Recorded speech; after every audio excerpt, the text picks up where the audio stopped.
ఉచిత పథకాల వల్ల సోమరపోతులు తయారవుతున్నారు. భవిష్యత్ తరాలకి ఏం సందేశం ఇద్దామని ఈ ఉచిత పథకాలు ప్రవేశపెట్టారని చెప్పి తెలంగాణ హైకోర్టు అయితే గట్టిగా ఇచ్చి పడేసింది. వాస్తవంగా ఈ ఉచిత పథకాల వల్ల అంటే ఇప్పుడు రైతు బంధు లాంటి ఉచిత పథకాలు మంచివే, కానీ కోటీశ్వరులు కూడా లబ్ధి పొందుతున్నారు.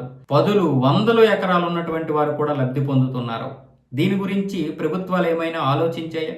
ఇంకా సోమరపోతుల్లా తయారవ్వడం వల్ల రైతు కూలీలు కూడా దొరకడం లేదని చెప్పి హైకోర్టు అయితే గట్టిగానే వాదించింది. అయితే నిజంగా ఇప్పుడు మనం మాట్లాడుకుంటే పనులు మానేసినంత ఉచిత పథకాలు ఏమొస్తున్నాయంటే అలాగ వస్తున్నాయని చెప్పలేం. పోనీ దీనివల్ల ఏమైనా ప్రజల యొక్క జీవితాలు మారాయి అంటే అలా మారాయని చెప్పలేం. కానీ ఉచిత పథకాల వల్ల మాత్రం ఖచ్చితంగా ఖజానాకైతే ఇది పడుతుంది. ఈ పెన్షన్లు ఏవైతే ఉన్నాయో అవి మాత్రం ఉచిత పథకాల కిందకి రావు. ఇన్ని రోజులు సమాజాన్ని కుటుంబాలని పెంచి పోషించినటువంటి 60 సంవత్సరాలు దాటినటువంటి వారికి ఇస్తున్నారు కాబట్టి అది మంచి పథకం, అది ఉచిత పథకం కిందకి రాదు. కాబట్టి ఈ ఉచిత పథకాల్లో ముఖ్యంగా రేషన్ ఎంతమంది అమ్ముకుంటున్నారో తెలుసా?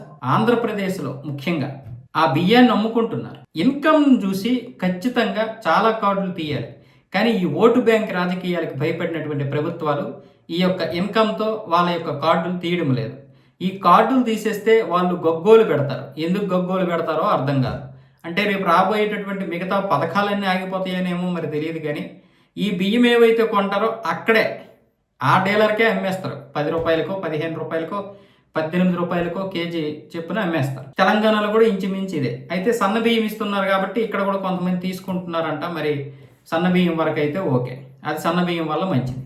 కానీ ఇక్కడ ఉన్నటువంటి ఒక 10 లక్షల ఆదాయం దాటినటువంటి వారికి కూడా ఈ పథకాలు ఉండడం అనేది నిజంగా సిగ్గుచేటు. కానీ అటువైపు కోటీశ్వరులు దీన్ని వదులుకోవడం లేదు, ఇటువైపు ప్రభుత్వాలు పట్టించుకోవడం లేదు.